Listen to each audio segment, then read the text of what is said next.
tens of thousands of subscribers every day for the past 6 weeks, and that's because he has been the subject of some shocking allegations that involve having intercourse with a minor. Despite this, there still has been no response from Cody. Many are wondering why, when, and how he will respond.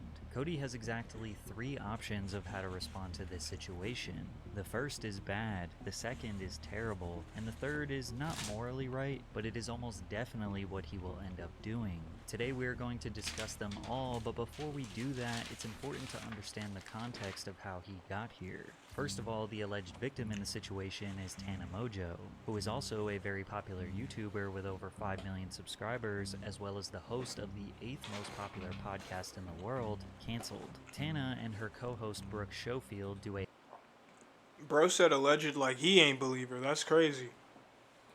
live version of the podcast all around the country, and in Alleged. June of 2024, a video of the show made the rounds on the internet revealing some shocking information about Cody. Who's the smallest dick you've ever had sex with? Oh my god, do no one look at me, Cody Ko.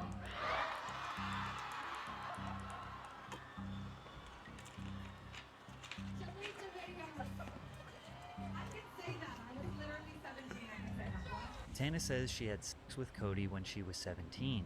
That would mean it would have happened sometime between June 24th, 2015 and June 23rd, 2016. That would also mean that Cody Ko was 25 or 26 years old. As you can imagine, people on the internet started asking questions. Isn't this illegal? Isn't this statutory rape? At the very least, isn't it a bit creepy? But Cody Ko fans tried to defend him by saying that 17 and 25 is legal in most US states, or that Tana was just doing this for drama or content. Now, Tana acknowledges that she didn't present herself as a victim in the situation, and was merely just making a joke on stage. However, seeing the reactions from the internet, as well as maturing and taking time to understand her past, made her perspective change a little bit. But there isn't a part of me, at least at 25 now. I mean, I look back and I would never do anything like that. So I'm like, what the fuck was wrong with you? Yeah. But I don't associate or hold it with trauma because I am such a comparative person where I'm like, so many worse things have happened to me. And that's bad. It feels like all of the other people I hooked up with when I was 18, whether they were 30 or whether they were not 30 and they were my age, because I have my feelings towards it, right? And like I'm expressing those right now. And I said that on stage very much so as just I was being jokey about it and whatever, right?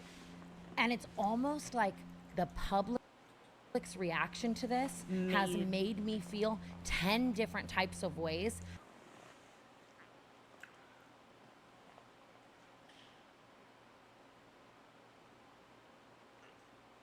Is she saying the public tripping made her be like, oh yeah, he was tripping for doing that? Is that what she's saying? That I didn't feel before. Like, I have seen so many comments of people like on some like, but what was she wearing? You know what I mean? Yeah. On some like, well, it's Oh, or she's saying it made her fight back because people were like, bullshit. She's a dummy.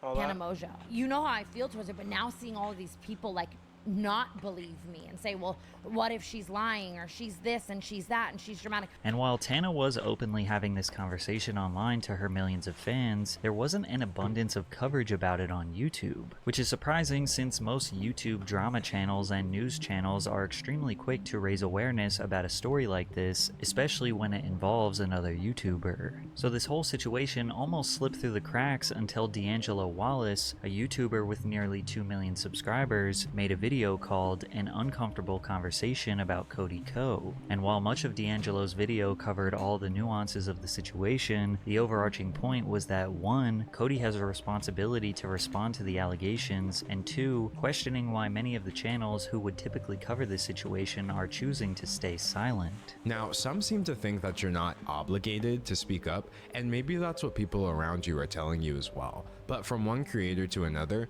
you absolutely have an obligation to, at the very least, call out the misogyny, the victim blaming, and all manner of cognitive dissonance that's coming from your audience in the name of defending you against allegations that you're too cowardly to address. And to be clear, this is cowardice. It's no coincidence that with the exception of the H3 podcast, I haven't seen a single channel over 1 million subscribers do so much as acknowledge that this situation exists. And I'm not talking about channels that never.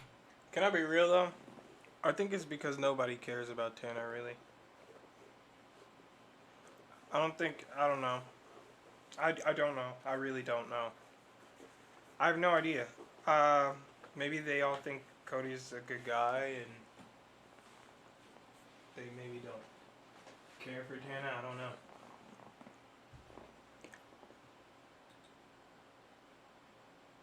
Oops. I mean, the same channels that were rightfully calling out people like Dr. Disrespect for texting a minor, which are the same channels that are now completely ignoring a scenario. Don't they have evidence of that? Right? There's not really like evidence. This is just like Tana saying a thing and people are like, oh, okay, Tana. Like, maybe it's I don't know, maybe, is it a thing that like, everyone's like, yeah, Vine days were crazy. Vine days were wild. Like, I don't know if that was Vine days. That was YouTube. But I don't know, was Vine dead by then? But I don't know, man.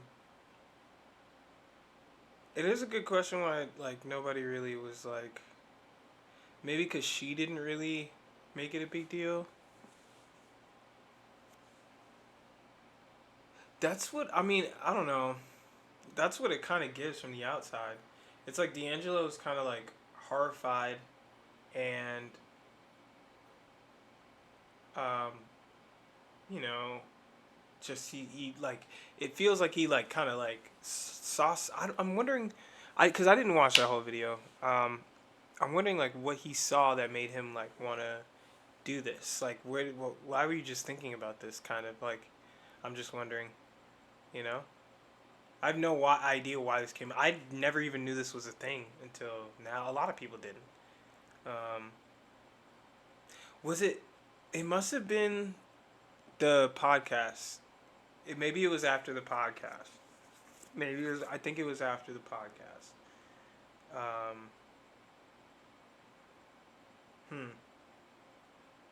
Wow. It's interesting.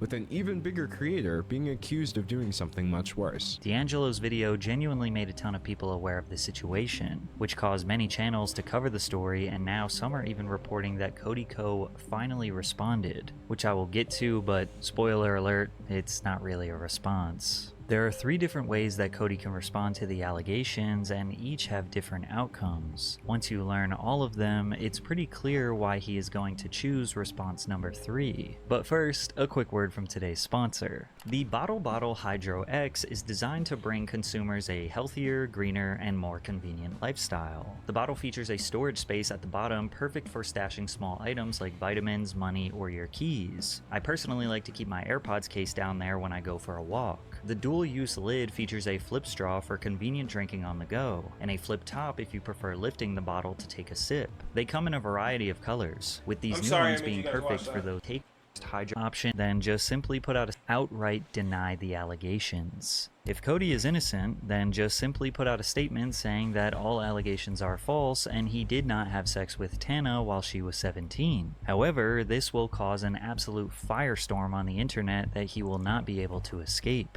By making this response, he would be calling Tana Mojo a liar, and Tana definitely has been known to lie and heavily embellish her life for content. Some people look at her as the classic boy who cried wolf, basically someone who has repeatedly lied so they can't be trusted with anything they say. say, even if they are telling the truth. And although she does often discuss the deepest parts of her life on her podcast, it would be uncharacteristic for her to make a false allegation of this magnitude on anyone, let alone a major YouTuber. However, if Cody denies, this will make her speak up even more to defend her side of the story, not only for herself, but for people around the world who are not believed when going through a... Yeah, if he denies it, that's gonna pigeonhole her.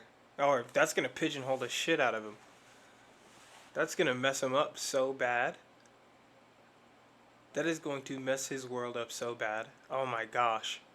Similar situation. This will lead to the internet psychoanalyzing all of the evidence that makes him look guilty, as well as potentially unearthing new information. So let's take a look at the evidence we have as of now. Firstly, we have a potential witness, YouTuber Gabby Hanna. There was a situation with Gabby Hanna at a Playlist Live where she pulled him aside and told him like, yo, she's 17, and then we still went and hooked up. One time, I told a guy, I saw him making out with a girl at a party who was underage, and I pulled him aside and I was like, hey man, you probably don't know, I know she like looks a little older, she's underage, watch it. And he's like, oh my god, thank you for telling me.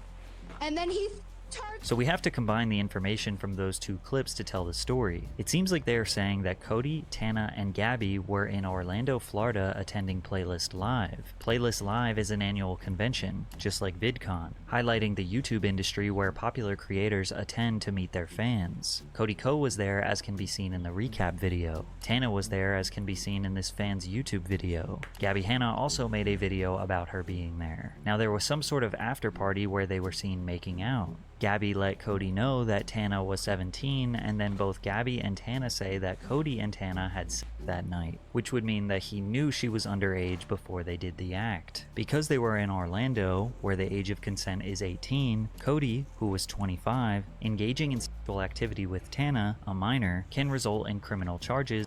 Yeah, that was straight illegal. There's no way around that. That's,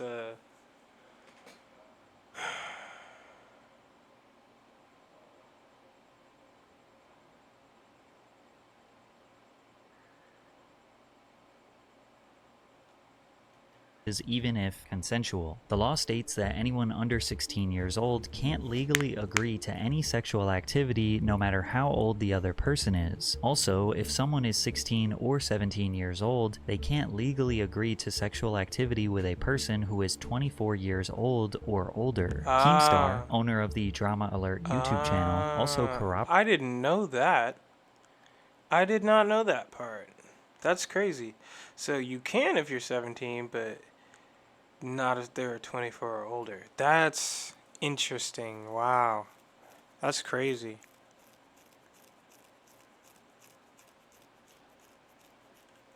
Operated Gabby's story in a tweet where he described the exact same story that Gabby told and even, quote, spoke with Tana to confirm the story. She confirmed it. But at the time,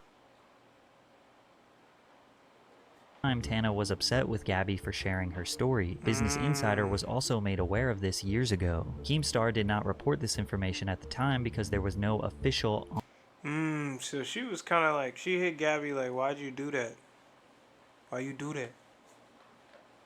on the record statement of someone making the allegation. We also have a collaboration video that places them together on May 13th, 2016, 2 weeks after Playlist Live, called The Shittiest Video Ever featuring Cody Ko. She knows a whole bunch of slang and cool words because she's, you know, a teen, whatever. So I'm here basically just to learn some teen slang, right? So do you want to...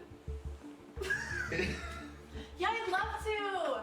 No, seriously, I'm just like your biggest fan. Like, people in the comments highlight that he is checking her out while being fully aware that she is a teen. The video was uploaded 1 month before Tana's 18th birthday. It's also important to consider that Tana had been a huge fan of Cody since she was 15 and 16, as she posted multiple tweets specifically saying how much she loves him and his content. She also just recently went on her podcast and revealed that she has private DMs from him that date all the way back to April of 2015. What if I just went to my Twitter DMs with him to see if they still exist from when I was like literally a baby child? Let's see. How old was I on April 28th, 2015? What is it? Oh, all at 17. I mean, was this before? Brother.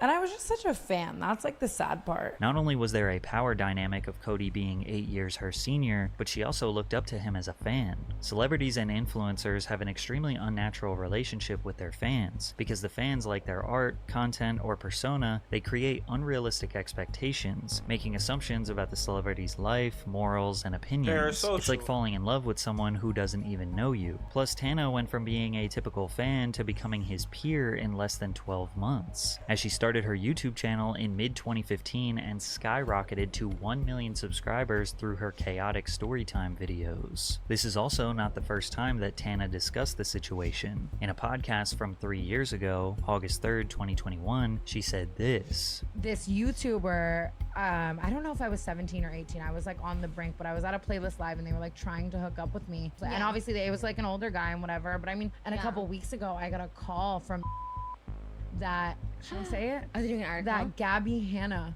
was trying to sell to them that this YouTuber like hooked up with me when I was like underage. So it turns out that Gabby Hanna was actually trying to sell Tana's traumatic story to some publication for her own profit, and she called Tana to try and get an official statement. To the people that know who Gabby Hanna is, this is not surprising. If you watch my video about her 2 years ago, you would know that Gabby has exhibited behavior of a pathological liar, manipulator, narcissist, all while potentially being manic. Because of this, hold on, what?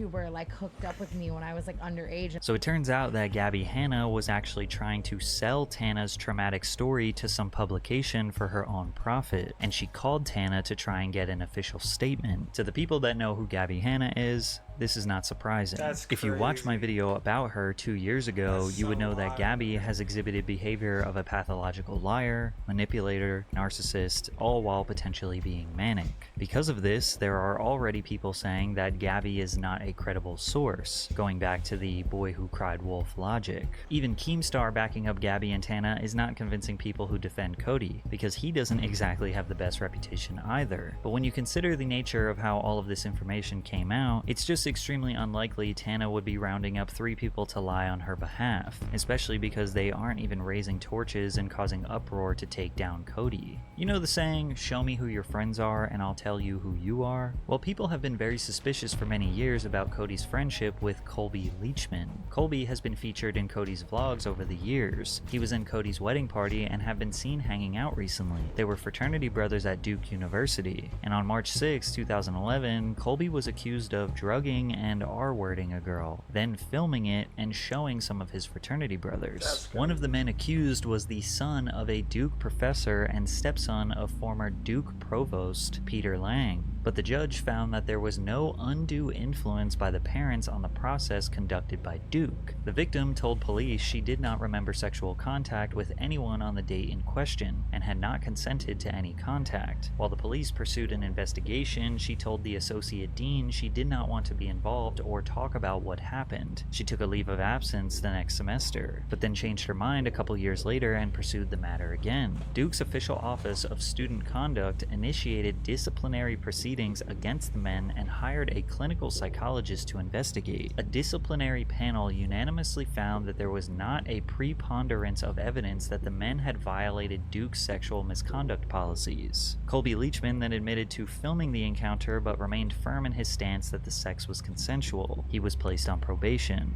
While some people look at this as an example of an objective investigation where the result came out as not guilty, others will look at it as a victim who was assaulted, scared to amplify her trauma, then was investigated by a biased court of the son of a Duke professor. One Redditor responded to the situation and said, "If Cody truly changed and felt guilty for the statutory Tana, then I don't think he would be giving such a platform to Colby. Hell, he shouldn't even be friends with Colby. But here he is inviting him to his wedding. I don't think he changed, and I think he's still the same frat bro who is complicit with all of this." Whereas others will say that Cody cannot be found guilty of his friend's actions. On a December 2021 podcast episode, Tana spoke about Cody once again. And so I started kind of hooking up with other people. Shout out JC Kalen, shout out Cody Ko. Over the years, Tana's story has remained pretty consistent.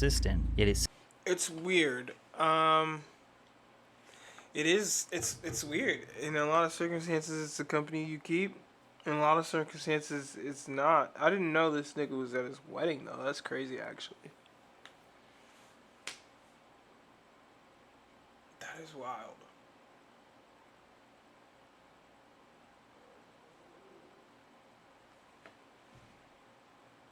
Seemed like she held back because she did not want to ruin Cody's career. She even said that when the situation came to light years ago, Cody texted her. There was a while ago where I think I said something about it online and it was starting to surface, and he texted me like, "Are we good?" and was like, I said yeah. It's tough to know with such little information what Cody's intentions were. A text that reads, "Are we good?" could be interpreted a bunch of different ways. What we know for sure is that it was not an apology nor a direct admission of wrongdoing. Which brings me to Cody's second way that he can respond to this situation. Response option number 2. Admit it. Now, there is news circulating that Cody addressed the situation and that it could be interpreted as some sort of admission of guilt, but I'll let you be the judge of that. There was a statement made on the TMG Studios website, which is his podcast network that he created alongside his partner, Noel Miller. "We want to start by thanking all of you for your patience while we are working to figure out the best path forward for the studio. We know it's been a very strenuous few weeks for everyone, and we really appreciate your willingness to bear with us. As we enter into the next phase of the studio, we wanted to let you know that Cody will not be involved in the day-to-day operations at TMG Studios. What has transpired over the past few weeks is a personal issue for him, and Cody wants to remove any effect this is having on your professional and personal lives and the work you and our other hosts have done to make TMG Studios so successful. Noel will continue to lead the team. His top priority remains the life and growth of the studio and its talent. Our audience sees your hard work every week, and we want that to continue. They deserve it, and so do you. We have built something truly special, and he's committed to keeping that alive and well." This statement allows us to understand that Cody Ko does know the internet is discussing his involvement with an underage Tana Mojo, and that it is considered a personal issue for him. But that's about it. So what really was the purpose of this statement? TMG Studios is a podcast network that hosts multiple shows such as Brooke and Connor Make a Podcast, The Zach and Walid Show, as well as Cody's personal podcasts. So while they were addressing the fans, they were also letting their employees and business partners know that Cody's actions don't reflect the business, and the people who are a part of TMG Studios should not be held accountable for Cody's alleged actions. But Cody stepping away from day-to-day operations just means that he will not be working and still getting paid. After all, he still is the owner. It's likely that the podcasts he stars in, such as Insanely Chill and TMG, will probably remain dormant before they try to find a different host. So back to the response. What would transpire if Cody just simply said that he did in fact have sex with Tana when he was 25 and she was 17? Firstly, he would be admitting to committing a crime. The statute of limitations in a statutory case is within 8 years of the victim's 18th birthday, which would mean that Tana would have had to file a civil lawsuit before June of 2024. But it seemed like Tana wasn't even interested in pursuing a civil suit. So yeah, he might not. That's actually crazy. She could have wrecked his ass this year.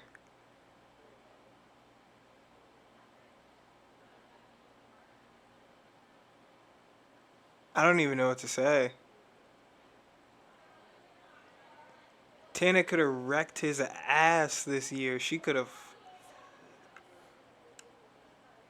spanked this man and took his cash.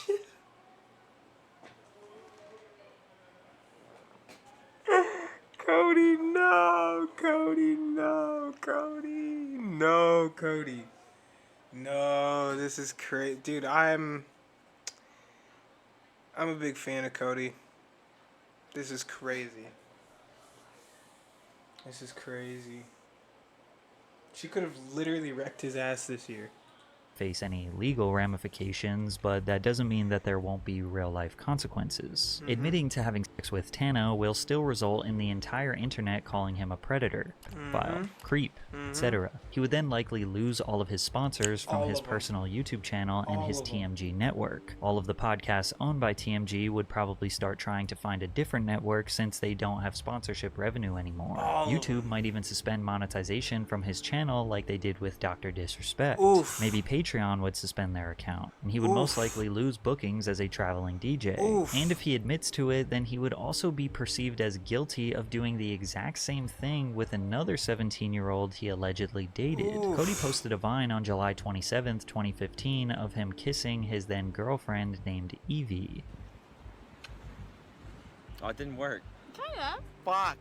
Damn it. This is a photo of them in April of 2015 at a music festival. We also know this is her Instagram because Cody still follows her to this day. This is a photo of Evie and a girl named Riley, who was featured in Cody's vlogs back in 2016. She was also a minor at the time. The caption reads, "Happy 19th to this sweet girl." So if May 23rd, 2016 was her 19th birthday, that would mean on April 13th, 2015, when this photo of her on Cody's shoulders was posted, she would have been 17, and Cody was 24 at the time. The only two outcomes after admitting to hooking up with two minors would be to disappear off the internet forever, or just keep uploading YouTube videos and doing podcasts while potentially making a small fraction of the money he was before, hoping that one day people will slowly forget and he could acquire new sponsors, invest in new businesses, and just hope things return back to normal. I mean, James Charles still consistently posts and has millions of viewers despite admitting to and apologizing for grooming and soliciting sexual photos from a minor. Believe it or not, there will be a ton of people who still support Cody if he does admit. You know what, though?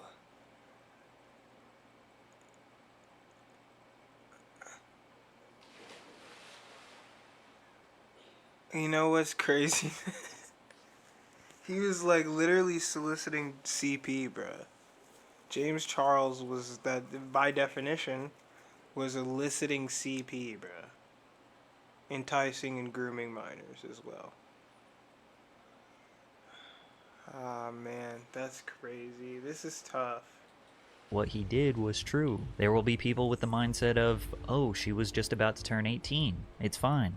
Or 17 is legal in 35 states and multiple other countries, which raises the argument of what is right versus what is legal. Because there will always be people that look at the technical age of consent almost as a target to hit, and whatever that number is based on the law of where they live becomes their moral threshold. There will also be people that say, that was 8 years ago. He's now a husband, a father, and a changed man. Additionally, people will just simply not care because the victim was Tana Mojo, who has notoriously been one of the most hated creators on the platform, whereas Cody is one of the most beloved creators on YouTube. Just because you don't like someone doesn't mean that they can't be a victim. And just because you think someone is this great person doesn't mean that they can't be a perpetrator. This mentality is unfortunately all too common in the real world. There are countless stories of the football player or handsome popular boy or young man with so much potential who commits a crime and the victim is not believed because why would he ruin his life? Favoritism very much exists. There are a lot of people who just don't want to believe it's true. Cody has acquired tons of love and support from his fans and fellow content creators over the past decade on YouTube,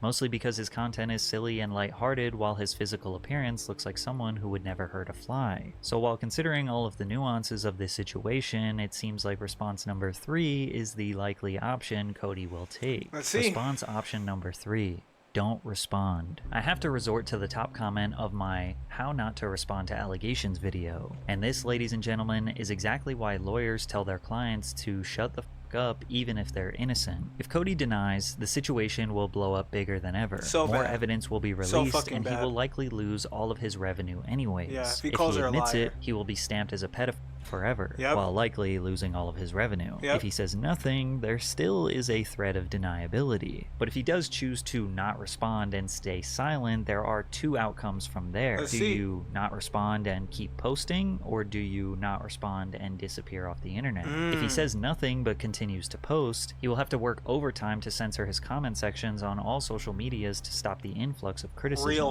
His wife will also be berated with the comments and criticism, which is already happening right now as we speak.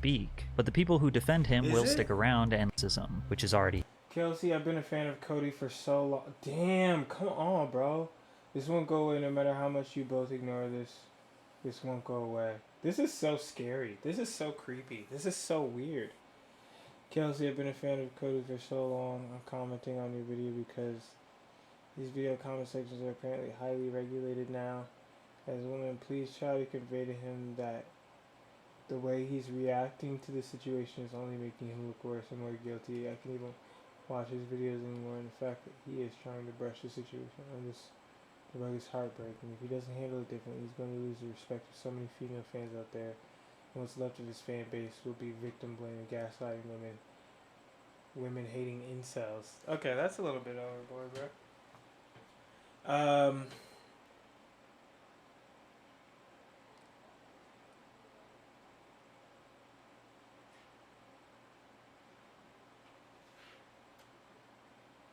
Happening right now as we speak. But the people who defend him will stick around and lean on the fact that his silence means he did not do anything wrong, while his opposers will say that his silence means he is guilty. Now, I could talk about the Fifth Amendment and how he has a constitutional right to remain silent, but by answering some questions and refusing to answer others and not expressly invoking your right to remain silent and your refusal to answer incriminating questions does not receive constitutional protection. However, at the end of the day, we're not talking about the court of law. We're talking about the court of public opinion. Yep. But if he stays silent, never responds, and decides to step away from social media and public opinion, but if he stays silent, never responds, and decides to step away from social media entirely, it will basically prove to everyone, even his own fans, that he was guilty. So which response will he choose? Of course he was guilty. He was guilty. We know that already. If it wasn't true, she would have been said it wasn't true. It was guilty. I mean, what? He did do it. He has really no good way out of this. As big as he is, you know, I mean, he has no real way out of this. He has to really like wait this out. I feel like Patrick missed an outcome there, because you said either you wait it out and keep posting, and he didn't say if you wait it out and say nothing. He didn't mention that part. I mean, let's think about it, right? If you wait it out and you say nothing,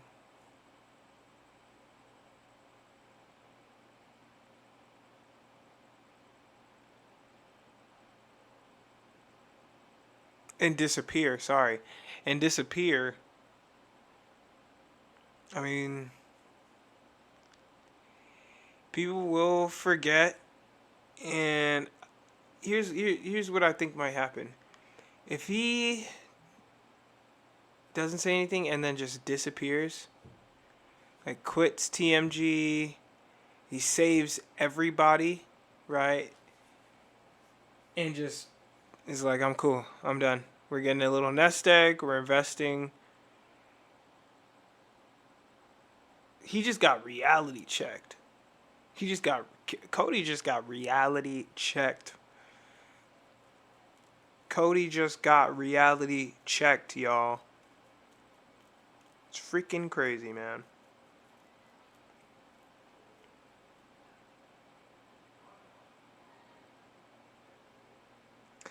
I don't know what to say, dude. Cody got reality checked, man.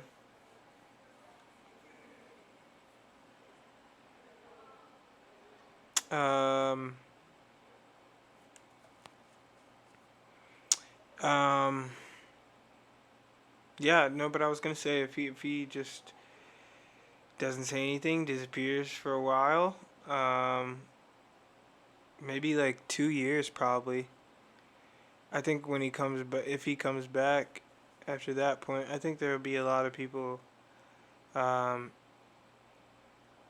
excited to see him back. I think there would be a lot of people that would now, you know, be asking the same question as the last 2 years. This is like forever a stain, bruh. This is forever. This is a permanent stain. This is a permanent record stain. That's crazy. Permanent record scratch. This is wild, bro. It really is wild. Yeah, I don't know what else to say, man.